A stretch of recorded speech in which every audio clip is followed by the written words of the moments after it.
Starship stands nearly 400 feet over the flat Texas coastline at Boca Chica. 33 Raptor engines at the base of the Super Heavy booster produce roughly 16 million pounds of thrust at liftoff. To put that in context, that's more than double what the Saturn V generated when it launched Apollo astronauts toward the moon in the late 1960s. It's also nearly twice the thrust of NASA's own space launch system, the rocket that just flew astronauts around the moon on Artemis 2 earlier this month. SpaceX built Starship for one purpose above everything else: to carry humans beyond Earth, first to the moon, and then all the way to Mars, where Elon Musk wants to build a permanent city of 1 million people. But as of right now, in April 2026, this rocket has never completed a full orbit. The timeline for Mars has been pushed back by 5 to 7 years, and the country that might actually land astronauts on the moon first, it might not be the United States. So what exactly is going on with SpaceX's plan to conquer the solar system? And can they actually pull it off before the window closes? Nobody was paying much attention to the patch of scrubland near Boca Chica Beach back in 2014 when SpaceX first leased the land. A handful of modest homes, a wildlife refuge, and an empty stretch of coast that barely registered on a map. That was about to change. SpaceX began integrated flight testing of the full Starship vehicle in April 2023, stacking the Super Heavy booster and the upper stage ship together for the first time. The first attempt went about as well as you would expect for the most complex rocket ever assembled. The vehicle cleared the launch tower, climbed for about 4 minutes, and then tumbled out of control over the Gulf of Mexico. SpaceX triggered the flight termination system, and the whole thing blew apart. Not exactly a confidence booster, the launch pad itself took serious damage too, with concrete chunks blasted into the surrounding wetlands, which triggered an FAA environmental review that delayed the next flight by months. The second test in November 2023 went further. The Super Heavy booster separated successfully from the ship for the first time, and both stages flew independently before being lost. Progress, even if the ending was the same. Then came the stretch where things started genuinely clicking. Flight 3 in March 2024 nailed the first successful stage separation and ship coast phase. SpaceX also pulled off an internal cryogenic propellant transfer of about 5 tons between tanks aboard the ship itself. That 5-ton transfer doesn't sound glamorous, but it represented the very first baby step toward the orbital refueling technology that everything about the Moon and Mars plans depends on. We'll get into why that matters so much later. Flight 4 in June 2024 brought Starship through a complete re-entry for the first time. The heat shield held up, the belly flop maneuver worked, and the ship survived all the way to ocean level before being lost on splashdown. And then Flight 5 in October 2024 changed everything. The Super Heavy booster launched, separated, flipped around, flew back to the launch site at Starbase, and was caught mid-air by 2 massive mechanical arms mounted on the launch tower. SpaceX calls them chopsticks. Nobody in the history of rocketry had ever done anything like that. Catching a 20-story booster out of the sky using a pair of giant robot arms looked like something out of a Marvel movie, and it worked on the first attempt. That was the high point of the Starship program's momentum, because what followed was a brutal stretch that tested everyone's confidence. Flights 7, 8, and 9, spanning January through May of 2025, all experienced significant in-flight failures. 3 consecutive launches, 3 consecutive anomalies. On top of that, Ship 36 exploded during a ground test at the Massey's test facility in June 2025. 4 setbacks in 6 months. Engineers, investors, and NASA officials were all asking the same uncomfortable question: can this program actually deliver on the timeline it promised? SpaceX's answer arrived on August 26, 2025, with Flight 10. All 33 Raptor engines ignited and performed flawlessly. The company intentionally shut down one engine during ascent to test how the booster handled a real engine-out scenario in flight. The ship executed a full re-entry, nailed the belly flop maneuver, flipped vertical, and splashed down softly in the Indian Ocean. SpaceX declared it a mission that met every major objective. That single flight saved the program's momentum when it needed saving most. Flight 11 on October 13, 2025 pushed boundaries even further. This was the final version 2 Starship mission. The Super Heavy booster was flying for its second time, having previously launched on flight 8 months earlier. SpaceX deployed 8 Starlink version 3 mass simulators, reignited a Raptor engine in the vacuum of space, and deliberately removed some heat shield tiles on the ship to test a new felt-based thermal backing material. The ship came through re-entry and splashed down precisely on target in the Indian Ocean. So across those 11 flights, 6 were broadly successful, and 5 involved major failures or destructive outcomes. That sounds like a coin flip. It is a coin flip. But each successful test expanded the envelope of what a fully reusable super heavy lift vehicle could actually do. And the real upgrade, the one that actually matters for everything that comes next, is now on deck. Starship version 3 is the variant that NASA needs and Musk needs to make any of these Moon or Mars plans real. It stands about 1.5 meters taller than version 2 and runs on the new Raptor 3 engine, which cranks out 280 tons of thrust with a specific impulse of 350 seconds. Version 3 is designed to loft more than 100 metric tons to low Earth orbit, compared to roughly 35 tons for its predecessor. And crucially, version 3 is the first variant built to perform orbital propellant transfer between 2 separate starships. That capability is the single most important piece of technology gating both the Artemis lunar landing and any future Mars mission. SpaceX was targeting a first version 3 flight from the brand new Pad 2 at Starbase with Booster 19 and Ship 39. The FAA had cleared SpaceX for up to 25 Starship launches per year from Starbase, a 5-fold increase granted back in May 2025. At the Star Factory production facility, Musk claimed in May 2025 that SpaceX could already produce a new ship roughly every 2 to 3 weeks, with an aspirational goal of eventually producing 3 ships per day, or about 1,000 per year. Now, that number sounds completely insane, and it probably is, at least for now.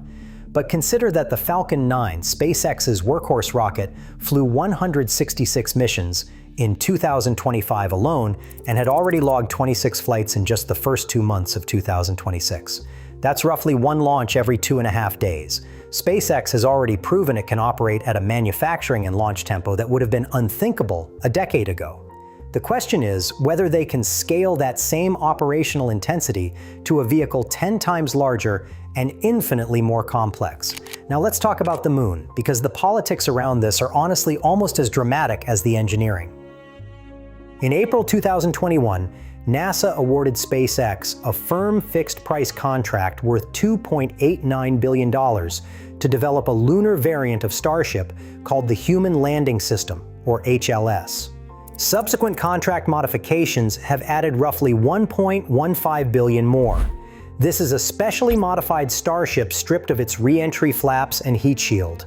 Instead of returning to Earth, it descends to the lunar surface using specialized mid-body thrusters mounted around the ship's midsection.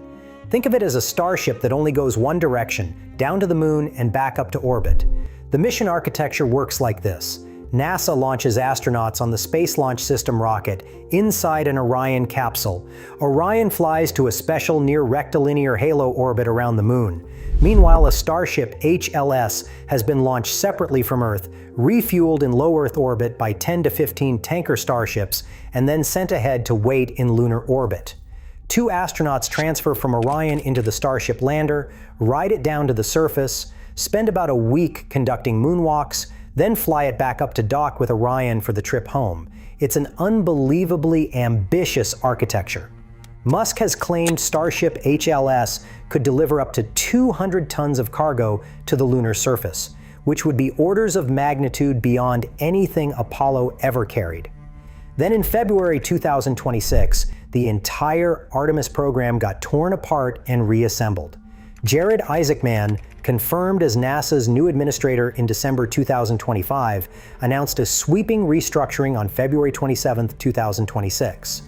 Isaacman is the billionaire who flew on SpaceX's Polaris Dawn mission, which made his appointment as NASA chief controversial from the start. The changes he announced were even more dramatic. Artemis III, originally supposed to be the first crewed lunar landing since Apollo 17, got completely redesigned. Instead of putting astronauts on the Moon, it became a crewed low Earth orbit demonstration where Orion will dock with both the Starship HLS and Blue Origin's Blue Moon lander. Think of it as an equipment shakedown, similar in concept to what Apollo 9 did back in 1969 when they tested the lunar module in Earth orbit before committing to a landing. The timeline for this docking test was moved up to mid-2027. The actual first crewed landing on the moon got bumped to Artemis 4, now targeting 2028. And that wasn't even the biggest news. The Lunar Gateway space station, which was supposed to serve as a permanent outpost in lunar orbit, was canceled entirely. Upgrades from SLS Block 1 to the more capable Block 1B and Block 2 versions were also scrapped. NASA essentially froze the SLS rocket design and went all in on commercial landers from SpaceX and Blue Origin as the fastest path to boots on the lunar surface. Just yesterday, on April 27, 2026, Isaac Mann testified to the House Appropriations Subcommittee that Artemis III will not launch before late 2027, and that both SpaceX and Blue Origin have indicated they can support a docking demonstration on that timeline with a landing attempt following in 2028. If you're finding this breakdown useful, hit subscribe. We cover space and science stories like this every week. So here's where Elon Musk dropped a bombshell that surprised even longtime SpaceX watchers. On February 8, 2026, he posted on X that SpaceX would be shifting its primary focus to the moon. He called for building what he described as a self-growing city on the moon, achievable in less than 10 years. His reasoning was surprisingly practical for someone who usually aims for the most ambitious option available. He pointed out that you can only travel to Mars when the planets align, which happens once every 26 months, and the trip itself takes about 6 months each way. The moon, by contrast, is reachable with a launch window every 10 days and a travel time of just 2 days. If the goal is building infrastructure off-world and stress testing the technology, the moon gives you dramatically more reps. There's also a financial logic here that Musk didn't spell out explicitly. SpaceX has been advertising commercial cargo deliveries to the moon starting in 2028 and to Mars starting in 2030 at a published price of $100 million per metric ton to either surface. The Italian space agency became SpaceX's first signed Mars-bound cargo customer back in August 2025. A moon-first strategy generates revenue and operational experience years before Mars becomes feasible. And with SpaceX reportedly preparing for what could be the largest private company IPO in history, demonstrating near-term commercial value from lunar services makes a lot of sense from an investor perspective. The very next day, February 9, 2026, Musk confirmed that SpaceX's Mars settlement plans would be delayed by approximately 5 to 7 years. Now, for anyone who's followed Musk for the last decade, this was a jarring shift. At his famous 2016 speech at the International Astronautical Congress in Guadalajara, Mexico, he laid out the philosophical foundation that has driven SpaceX since day one. He argued that the future of humanity splits into two possible timelines. One where we stay on Earth forever and eventually face some kind of extinction event.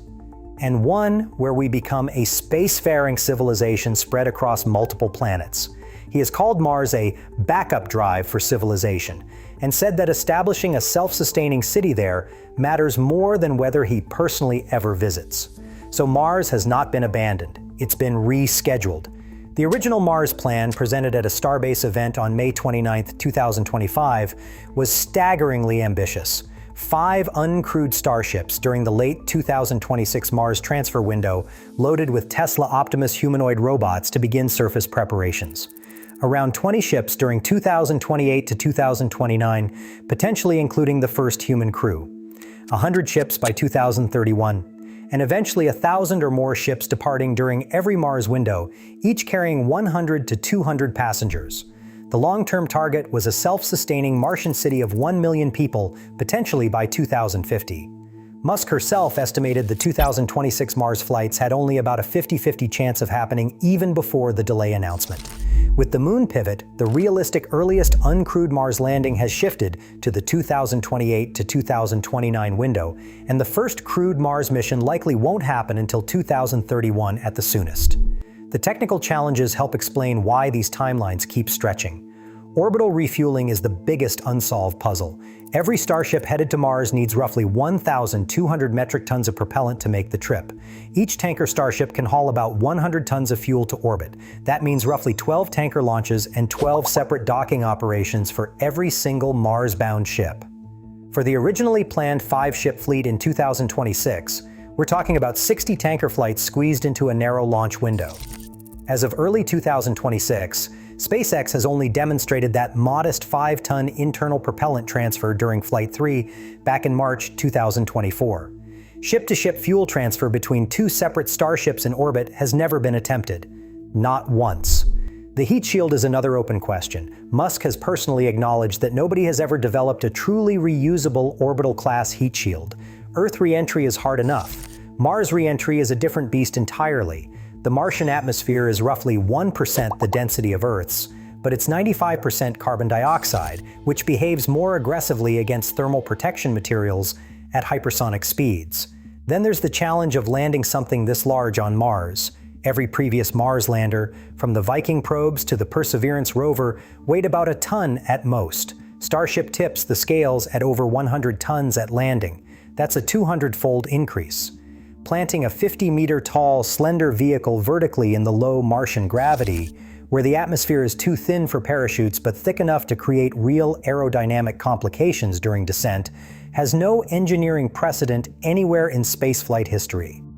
Radiation is the problem that keeps space medicine researchers up at night. A round-trip Mars mission takes roughly 2.5 years.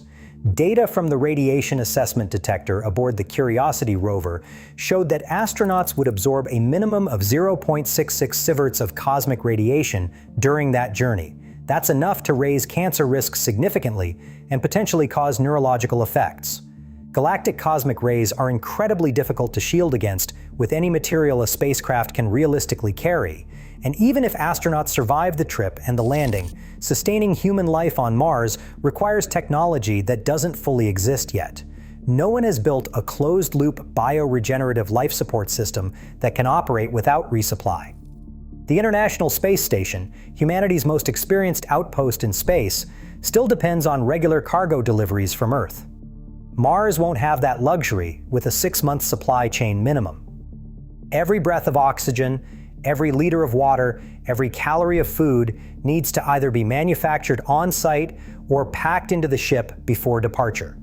And then there's the human factor that nobody in the SpaceX promotional videos likes to talk about.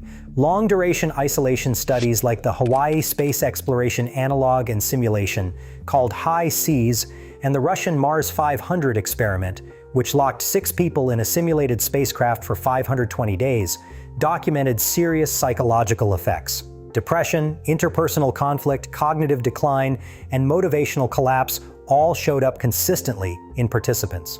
An actual Mars mission would involve a crew sealed inside a metal cylinder for 6 months each way, living in a habitat the size of a studio apartment on a planet where stepping outside without a pressure suit means death in about 90 seconds. The psychological endurance required is something we've barely begun to understand, let alone solve for. The plan for making Mars self-sustaining revolves around a chemical process called the Sabatier reaction. Carbon dioxide from the Martian atmosphere combines with hydrogen to produce methane fuel and water. Mars has abundant CO2 in its atmosphere, and SpaceX's preferred landing site at Arcadia Planitia in the northern hemisphere sits above subsurface water ice just centimeters below the surface. A pre-positioned propellant plant could theoretically manufacture return-trip fuel on-site, but independent assessments, including a 2024 study published in Nature, concluded that the surface power generation required, most likely nuclear reactors, and the water mining equipment needed are nowhere near the development stage that SpaceX's timeline demands. Musk has also floated the idea of terraforming Mars over the long term, famously suggesting that detonating thermonuclear devices over the Martian polar ice caps could release enough carbon dioxide and water vapor to warm the planet. Peer-reviewed research, including a 2018 analysis published in Nature Astronomy, poured cold water on that concept. Even releasing all the CO2 trapped in Mars's polar caps and soil wouldn't generate enough greenhouse warming to make the surface habitable. More recent research has explored alternatives like solar mirrors, engineered aerosols, and synthetic biology using extremophile organisms. But the most optimistic scientific estimates for warming Mars enough to sustain liquid water on the surface still measure in centuries, not decades. SpaceX is not building these plans in isolation. There is a genuine space race unfolding, and the competitor closing in fastest is China. China has been targeting a crewed lunar landing by 2030, and their program is moving with an urgency that has Washington paying attention. The Long March 10 rocket, their heavy-lift vehicle designed Musk, has pivoted SpaceX's near-term focus to a permanent presence on the moon, framing it as a faster proving ground for the same technology Mars eventually requires. The Mars vision remains on paper, a million-person city, fuel manufactured from the Martian atmosphere, a civilizational backup plan in case something catastrophic happens on Earth. But the timeline has slid by half a decade. The orbital refueling technology hasn't been demonstrated between two ships, and every independent engineering review says the remaining challenges dwarf what the current development pace can solve on Musk's original schedule. At his Starbase presentation in May 2025, Musk said that progress should be measured by the timeline to establishing a self-sustaining civilization on Mars. He said each Starship launch is about learning what's needed to make life multiplanetary and improving the vehicle until it can carry hundreds of thousands of people to another world. Whether that happens in 15 years or 50, the hardware being assembled in South Texas right now represents the most ambitious engineering project in the history of human spaceflight. With China closing the gap and America's entire lunar strategy resting on a rocket that hasn't reached orbit yet, the next 2 years will decide whether Starship becomes the vehicle that opens up the solar system or the most spectacular unfulfilled promise in aerospace history. As of April 2026, this story is far from finished.